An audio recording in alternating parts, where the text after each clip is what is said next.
Welcome to Take the Helm podcast, where we will share stories, experiences, data, and best practices with industry leaders, friends, and dealers.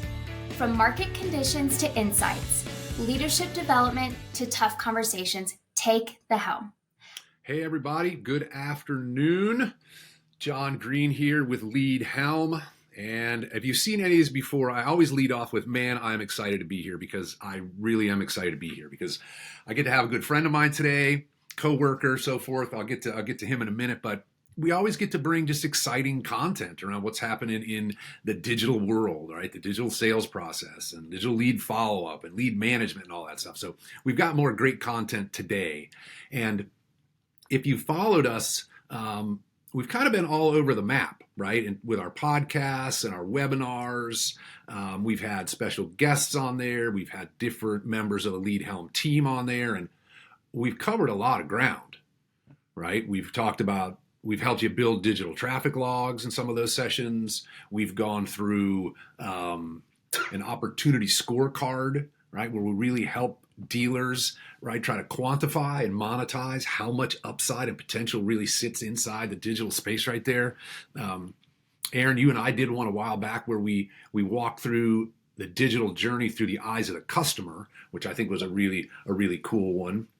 And we've done some with some of our other partners, Scott Fisher, Sean Delaney, and we're talking about our evolution as dealers, right? As we gravitated and migrated into the digital space. So those have been fun. But today we're actually going to take a little bit of a step back, right? Today we're gonna go back and we're gonna really look at some of the fundamentals, some of the basics of digital lead management. So that's our topic for today. And I'll tell you at the end where you can go see some of the ones that we've done in the past, because those are all recorded and those are all available to you. But as I mentioned earlier, today with me, Aaron Barney, co-founder of Lead Helm. And Aaron, you've been with this organization in its various forms and iterations you just had your 20-year anniversary this year.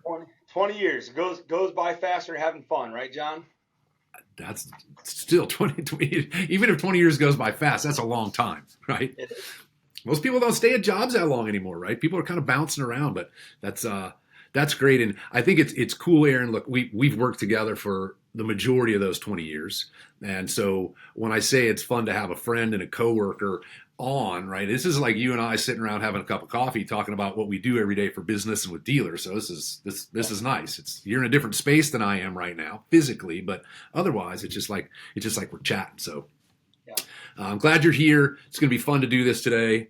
And let's dive right on in. Before we start, I have one little note for everybody that's watching. If you would open up your chat, if it's not open already, for a couple reasons. We're giving away a pizza party in there, and I think Christy's loaded up a little information about what we're looking for from if you'd like to be registered to win that. Those are always fun. We give those away, and people dig them.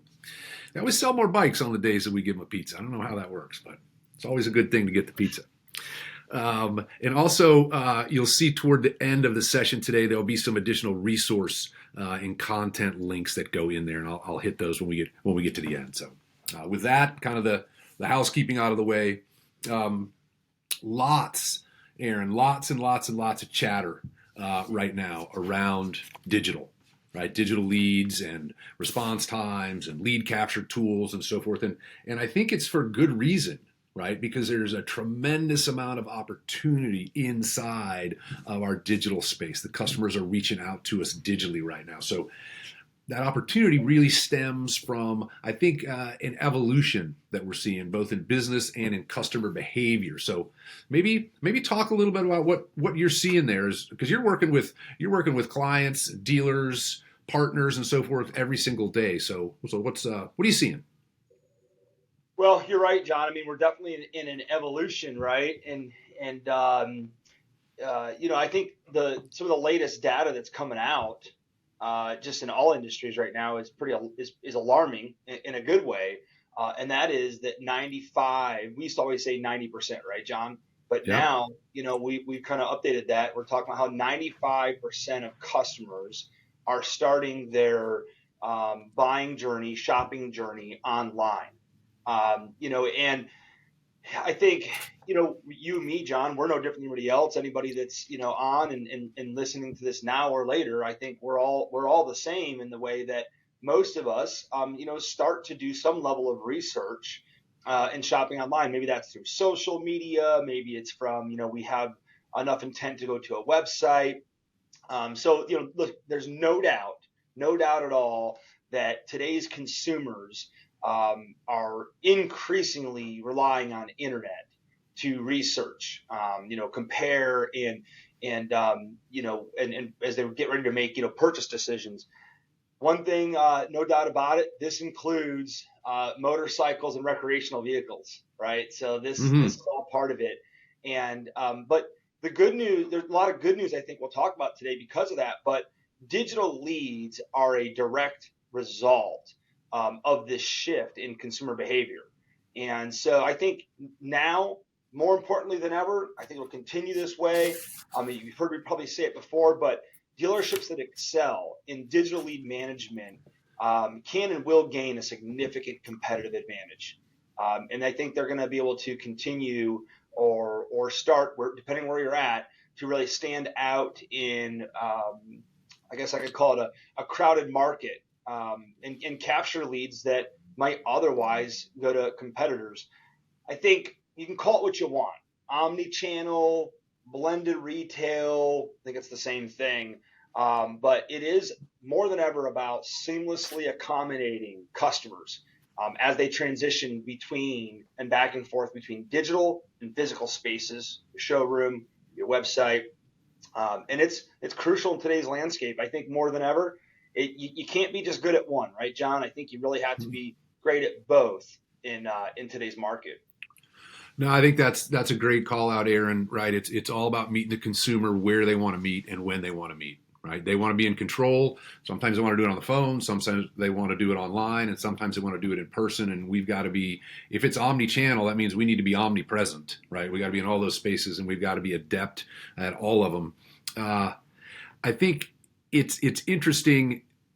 You mentioned research, right? And I think a lot of times we do start as people. So if I'm thinking about a new boat, as an example, right? I'm going to go to dealership websites. I'm going to go to OEM websites. I'm going to go to different things and get as much research as I can. But at some point in that process, I'm going to switch from research to shopping. Okay. And that's when it becomes a lead, when somebody makes that move. So when it happens digitally, right, whoever gets to that lead first, because most of the time customers aren't just putting out one lead. Right. Whoever gets there first, you earn the right because of your quick response. And if it's an appropriate response, you earn the right to start to influence that customer's journey. Right. Help them understand why you are the place and why your products is the right thing and why your culture is the right thing and your reputation and so forth. And you start to, help shepherd them along that process. And we'll get into more of that in a bit. But huge opportunity that sits there. So let's be aware of that. 9.5 out of 10 of your customers are starting their journey, and a lot of them are going to be on your website. So once they're there, okay, website traffic is just that. Traffic's great, but if we don't have them, a way for them to raise their hand and identify themselves, right? Some type of lead capture, right? Whether it's a chat function or sign up for a newsletter or it's a credit app or value my trade, whatever it might be, we've got to have a way for them to raise their hand. So let's talk about leads in general. Definition of a lead is expressed interest. Okay? Again, whether it's a phone call, whether it's floor traffic, or whether it is through your website, when a customer raises their hand and gives you some information, or they call you or they walk in the front door, they're saying, I'm interested in you, I'm interested in your product, or I'm interested in your history, I'm interested in your brand, whatever it might be. That is, to me, there's nothing more important than that right now. Somebody that raises their hand and says, I'm interested in what you have to say. And once they do that, we need to be in a position to engage that customer in a meaningful conversation. Phone, front door, and digitally, right? So we have to get to the lead quickly, and we have to get to the lead in a meaningful way in terms of response. So to do that, right, we talk about this, I don't even want to call it a concept, right? It's a science, right? It is leads under management. So wherever those leads are coming from, we'll keep it on digital because that's our real focus today. I've got to capture and record that information. Because until I do that, I can't follow up. I can't start to build a relationship. I can't work toward a set and kept appointment, right? I can't measure my ROI on my digital advertising spend. I can't coach my individual people that are working with these digital leads. I can't do any of that stuff if I don't capture this lead in a system that gives me visibility to what it is and where it is in the process. So I think I have to capture it first. Okay, we're going to talk about the sales process. I'm going to turn it back over to you in a minute, talk about the life cycle of leads and all those things, because that's a big topic. But somewhere you need to have this system, right? We believe Lead Helm's the best. Okay, it was purpose built for handling digital leads and the workflows required to move customers through and end up with more sales at the end. Okay, we mention in every educational session event that we do, Lead Helm exists to help dealers sell more vehicles and do it in a way that the customers love. Great customer experience, sell more vehicles. Let's be great at that. So have the right system, okay? Ours or somebody else's, but you've got to record it. You've got to be able to access the data and understand where every lead is moving throughout the pipeline, throughout the flow there. So let's assume we've captured that lead now, right? Customer raised their hand. We've captured it and recorded it. What are we going to do now, right? Let's talk a little bit through the sales process, right? We've got a response. What's happening with the response times? Getting better, getting worse? Getting better, right, John? I mean, I think the data shows us that, which is great news. Much different than I think what we saw 3-4 years ago. But yeah, response times are improving, and that's a good that's a good sign. It's a good start. You need that to start with for sure. So response time, and I agree with you. We're seeing that get better. Okay. So we've got in a digital sales process, fundamentally, you've got a lead generation and lead capture as phase one. Right? We've got to generate traffic. It's got to raise the hand and become a lead, and we've got to capture it and put it under management. Okay. We're getting better at that. The response time's better. The quality of response is getting better. Excellent. Then we move into phase two. Okay. That would really be lead nurturing before we move into lead conversion. Let's talk a little bit, Aaron, because I know dealers tend to underestimate the amount of time and effort to really be great in this nurture phase. So throw some data at us on that one. Well, John, I think what you said around, what's most important and, with response times and so forth. Look, I mean, I think the first part of all this is accepting the fact that, hey, when someone's expressing interest, that digital lead, as you mentioned, John, that's the pivotal moment of the customer journey, and that's where it first represents this big opportunity. Right now, we get to engage, we get to build a relationship with the prospect, ultimately, convert, which is essential as we talked about for growth and success of our dealerships, but it's also important to remember that successful dealerships don't stop at initial interest, but continue to really nurture. You said nurture. I love that word. And that's to nurture them through the customer journey. This right now, John, the data at Lead Helm, this is what we see. And we do case studies, as you know, right? We see the biggest fall off here. I think one important thing, and this is a strong belief at Lead Helm, is that the goal of a digital lead is to get them to convert from your digital space to your physical space, to get them into your showroom, right? And that's just part of the journey. We'll say that for another podcast when we talk about what happens when they arrive inside your dealership, because that is still part of it. But you talk about leads under management. And before I got a little bit of math I want to kind of share with everybody, but the nurturing phase of a digital lead is crucial for several reasons. Obviously it's going to help us build stronger relationships and increase the likelihood of a conversion. But nurturing is about building trust. that relationship. The output of and the value of nurturing is that it's going to improve your conversion rates. End of the day, bottom line, that's what it's going to do. But it really helps shorten your sales cycle. I believe right now it is the largest competitive advantage because well-executed nurturing processes inside your dealership are going to set you apart from your competitors because they're most likely they're not going to engage those leads as effectively. So it is about kind of maximizing, that ROI.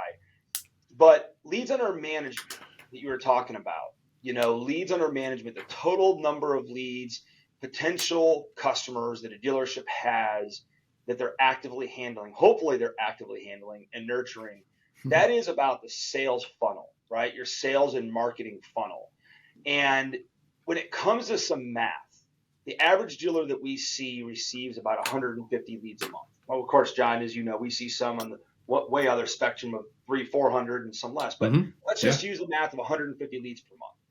Let's just say you get 30% of those leads to an appointment that shows up. So now they're in your sales funnel. Talk about that later on another time. But that means we got 45 customers of those 150 prospects, converted to a shown or kept appointment. Whatever you like to call it, the lead, we got it to a customer that walked into our showroom and now is in our sales process. Mm-hmm. Doing the math, we now have 105 potential, customers, prospects that have still, as you said, John, at one point expressed interest. Okay, that's just after 1 month, 105. So obviously we talked about it. Hey, maximize opportunity. Crucial we have a plan. We need to nurture those 105 leads, customers, for all the reasons we know why. If we roll like that just out for a few months, you would now have 150 new leads coming in, right? Let's expect you're going to get the same lead volume. But now we have 315 leads under management that need to be nurtured. And over the course of time, these leads really add up. I mean, just doing the math, over a year, you would have succeeded in your digital sales process in many ways, but you would have about 1,200 leads under management that need to be nurtured. So I think there's what I like to call that is the lead lifecycle management. How are you managing leads from the point of initial contact or that expressing interest through the various stages until they become paying customers? And there's 3 or 4 bullet points, John. We can move on here, but I think one is it's about having, and how do you get that done effectively? Well, first of all, you need to have efficiency and improving capacity. That's really, really important here. We learned that at Digital Lead Performance. You got to have the capacity, bandwidth, whatever you want to call it. This is a great example of why having dedicated people to a process like this is critical. I talk a lot about that, but having some dedicated people. It's also a good reason to have the right technology, tool that's going to help make this achievable. And look, I mean, it's worth the investment. It's worth the investment in time, effort. I talk about technology. I think a key question to ask yourself if you're listening, are you doing it and can you track it? 2 important parts of it.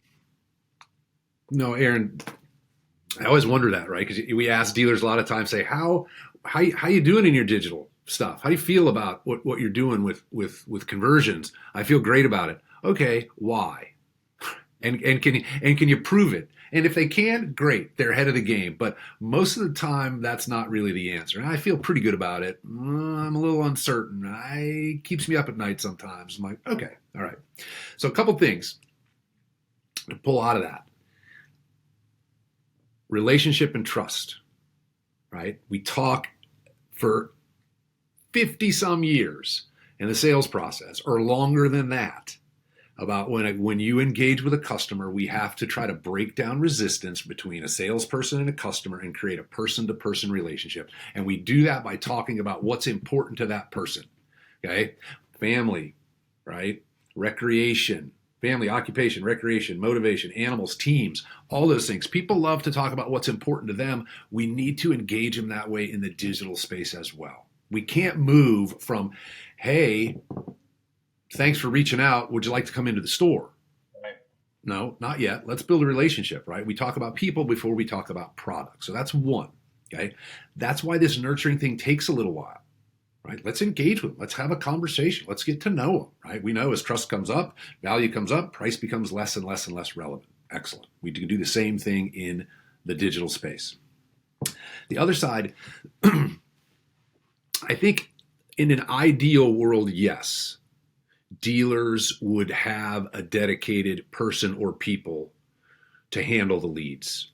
But I think the reality of today, from a staffing standpoint, right, it's hard to attract good employees. It's hard to retain those employees. So we see a lot of dealers regularly out of necessity, either from a budgetary or just a size or a lack of available talent, that they have people wearing multiple hats on there. And that's okay, as long as we've got a system and we've got the lead under management and we've trained that person on what the digital sales process looks like and how we need to move that customer along. They can handle this and other things if a dealer's in that environment, if they have the right technology, because it does increase the capacity per human being that's involved in this space, because it helps prioritize, it helps them understand the next step, right? It's intuitive and it creates increased efficiencies there. So but you're right. I think the big takeaway there, other than those,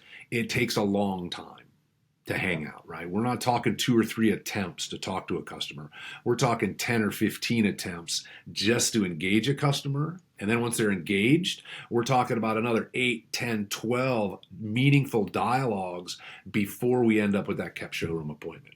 Yeah, and I think, John, you're right? How many touch points does it take to make contact? That data point of 10 to 15. And then even then, you've got several sometimes touch points over days, weeks to convert to an appointment and a sale. But a couple of things that can really help there, regardless of your structure. I think I agree with you 100%, John. Structure is something that is, I think, sometimes individual for that dealer and size and different things. But I think a couple areas that a dealer can focus on, regardless of that, is always monitor the effectiveness of your touch points, right? You said track it, right, John? Monitor the conversations that your team is having with customers, because those can make big impacts, quick wins. And, obviously beyond measuring, conversion rates, it's a matter of looking at kind of those key things and then be able to adjust. Who have we made contact with? Maybe who have we not been able to make contact with yet? Making sure that communication is the right level of communication to the right person. And so, it is about kind of what we've always said, right, John? Inspect what you expect. This part of the process is really important.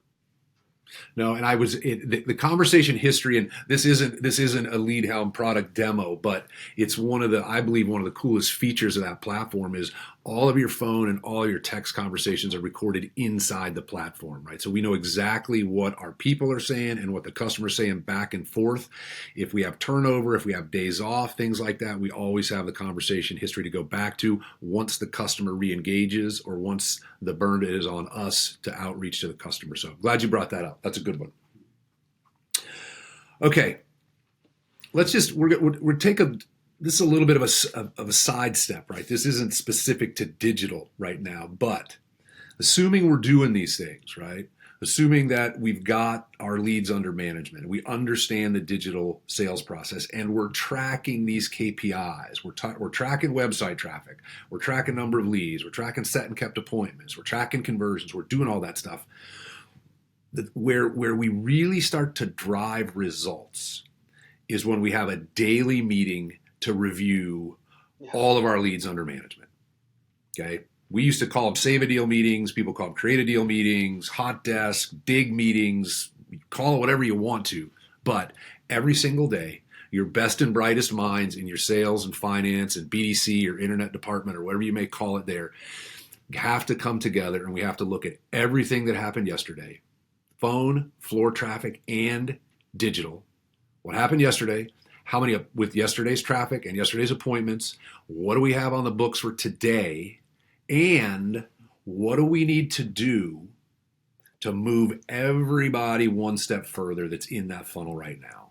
And the leadership team takes responsibility for all of those leads under management. Where they actually do the work to move that lead along, or they go coach the internet salesperson, or they go coach somebody on the floor, whatever it is, this is where accountability happens, right? So we have to have the leads under management. We have to have the KPIs tied to let us know what's happening with those leads. And then we have to meet on it every day, because that's accountability equals results. So you ran those meetings forever, Aaron. If you can chime in, add some color to that, have at it. Amen to that, John. I mean, it's such a behavior, right? You and me were talking about this the other day. You get to a point where you couldn't start your day without one, right? Mm. And it does so many more things, I think, in addition to what you said. It fosters teamwork. It allows us to become more adaptable to what, where we're at. Accountability is absolutely key here, yes. And I say when you do it continuously and consistently, and you bring that team together, you improve two things: customer satisfaction in many areas, right? Many areas. And a second one is your overall sales performance. And, we're talking a lot about that. So I agree with you, John. If you can bring that showroom traffic log, that digital traffic log, your phone log, maybe some of the financing things in there, get that team together, foster that excitement in the day. It has a lot to do with the things we're talking about. How do you keep those things consistent? And I agree. It's a habit, and you got to have the data. You got to have the data to do it. Okay. All right. Let's flip over and we'll share with you some of the findings that we see, right? So look, we work with dealers at various stages of their evolution, I will call it, inside the digital space right now, right? We get some who are quite savvy and very good and are leveraging technology, and they have training and they have systems and they're doing their save-a-deal meetings. We have some that are not really, and maybe just kind of on the receiving end of traffic, and we follow up a little bit. And then we have a group kind of in the middle. Okay, you can look at it good, better, best if you want to, red, yellow, green. There are a variety of ways you can categorize those things. But I think what's amazing about this, 3 levels of performance that we see from the good level, okay?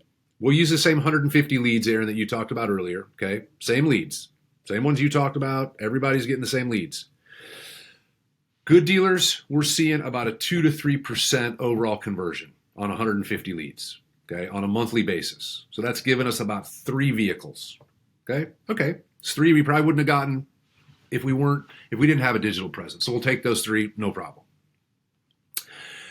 We start to add technology, we start to add training, we start to add some accountability, some data management, some KPI understanding, some coaching around those things, and we start to move into the 8-9% close conversion on the same leads.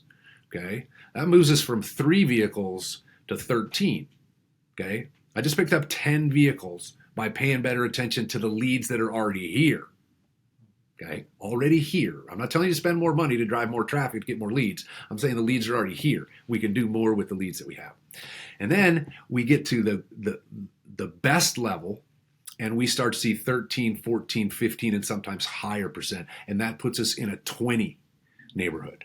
Okay, so just guys, do some quick math. Ladies and gentlemen on the call, right? Think about that. Even if we use the 10 delta on a monthly basis, times 12 months, I got 120 extra vehicles.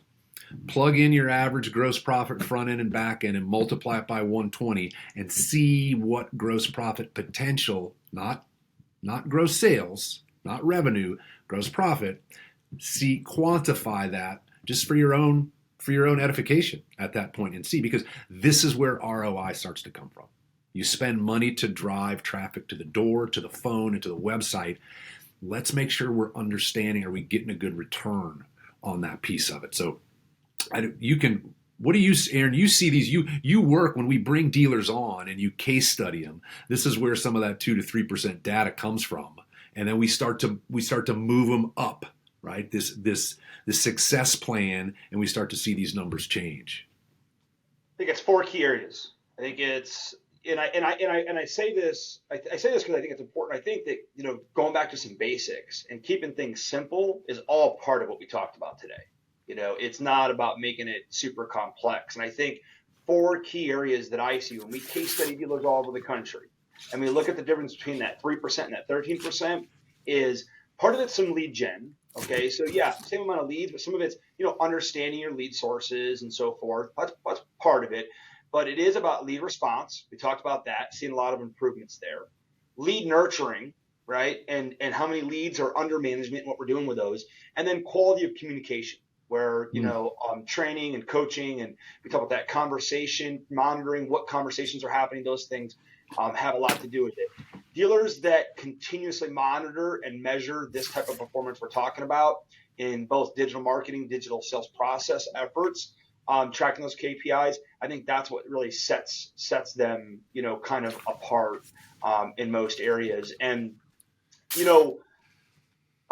before you kind of close this down, John, I think to kind of sum up a lot of things, there's a common phrase that I hear a lot, and it's probably the most dangerous phrase I think I hear in our industry, and it's, we've always done it that way. We've always done it that way. And we talked about evolution. We talked about 95% of customers starting their journey online.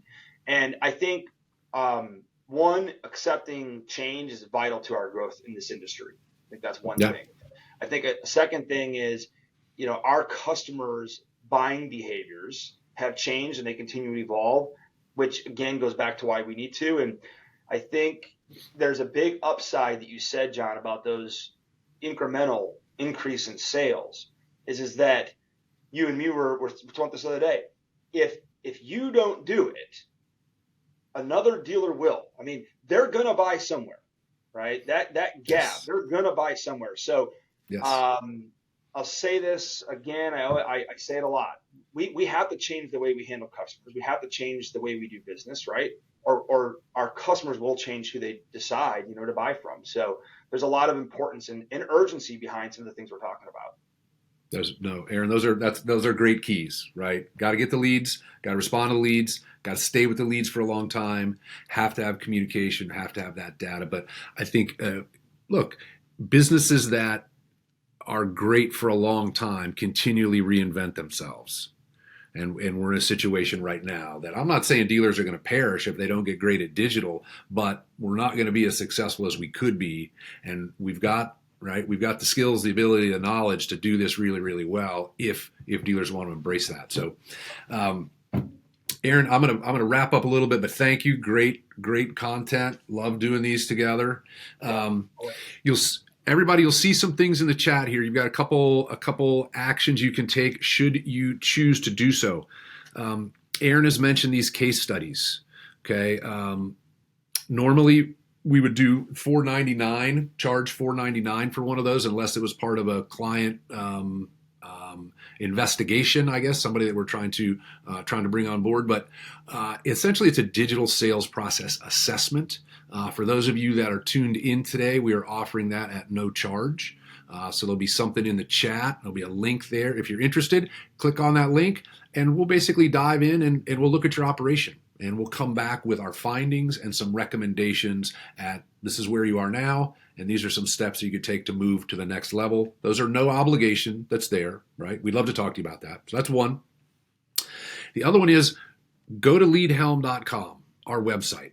Okay, sign up for our monthly newsletter. You get all kinds of educational content. You'll also see some of our past trainings recorded. You can have access to those things. You'll get invitations to future trainings and so forth. So that's, again, no commitment, no charge. Leadhelm.com for the monthly newsletter. It's awesome.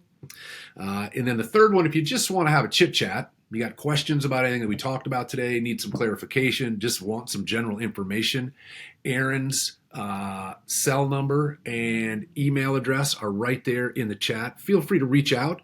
We've got any number of people on the team, but because Aaron's here and you see his pretty face today, we figured we'd put his contact info up there, so at least you're talking to somebody that you know at that point. So with that, again, it's fun to do this. You can tell Aaron and I get excited because we see the potential, and I think even more fun is we see dealers start to engage and improve, and we see them start to realize and capture some of that potential, and that's really gratifying for them and certainly for us. So that's super cool. So if we can help you in any way, we'd love to do that. Thanks for your time today, and everyone have